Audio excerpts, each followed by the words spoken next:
ഇടുക്കി ഇടമലക്കുടിയിലെ വനവാസികളുടെ ദുരിതയാത്രകൾക്ക് അവസാനമില്ല. വളയമ്പാറ കുടിയിൽ നിന്നും രോഗി ആശുപത്രിയിലേക്ക് എത്തിച്ചത് മഞ്ചൽ കെട്ടി ചുമന്നുകൊണ്ട്.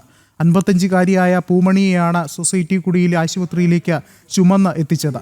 കഴിഞ്ഞ ദിവസം മാങ്കുളം ആനക്കുളത്തും വയോധികനെ ഇത്തരത്തിൽ ചുമന്ന് ആശുപത്രിയിലേക്ക് എത്തിച്ചിരുന്നു. ജനം എക്സ്ക്ലൂസീവ്.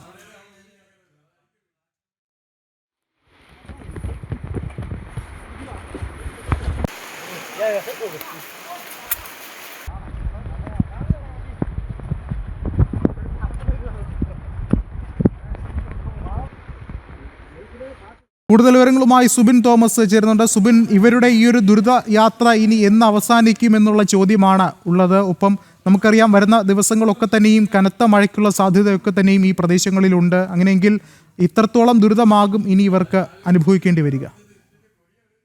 കാലാകാലങ്ങളായി ഇടമലക്കുടിയിലെ ജനങ്ങൾ അനുഭവിക്കുന്ന ഏറ്റവും വലിയ ദുരിതമാണ് ഇത്തരത്തിൽ ഈ സഞ്ചാരയോഗ്യമായ ഒരു റോഡില്ലാത്തത്. അതിന്റെ ഏറ്റവും അവസാനത്തെ ഒരു ഇരയായി മാറിയിരിക്കുകയാണ് ഇത്തരത്തിൽ വാളിയമ്പാറ കുടിയിലെ പൂമണി എന്ന സൊസൈറ്റി ഈ അമ്മ എന്നുള്ളതാണ് ഏറ്റവും പ്രധാനപ്പെട്ട കാര്യം.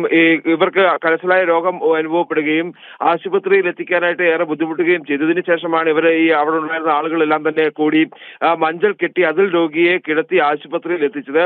കഴിഞ്ഞ ദിവസവും സമാനമായ ഒരു സംഭവം ഉണ്ടായിരുന്നു. അത് നടന്നത് കൂടല്ലാർകുടി എന്ന് പറയുന്ന സ്ഥലത്താണ്. അതായത് ഇടമലക്കുടിയുടെ തന്നെ കൂടല്ലാർകുടി എന്ന് പറയുന്ന സ്ഥലത്താണ്. കഠിനമായ പനിയും വയറുവേദന അനുഭവപ്പെട്ട ഒരു വയോധികനെയാണ് ഇത്തരത്തിൽ മഞ്ചലിൽ കെട്ടി ഏകദേശം വനത്തിലൂടെ കിലോമീറ്ററുകൾ കാൽനടയായി നടന്ന് ഈ ആനക്കുളത്ത് എത്തിക്കുകയും അവിടെ നിന്ന് ആശുപത്രിയിൽ എത്തിക്കുകയും ചെയ്തത്. അതിന് പിന്നാലെ വകുപ്പ് മന്ത്രി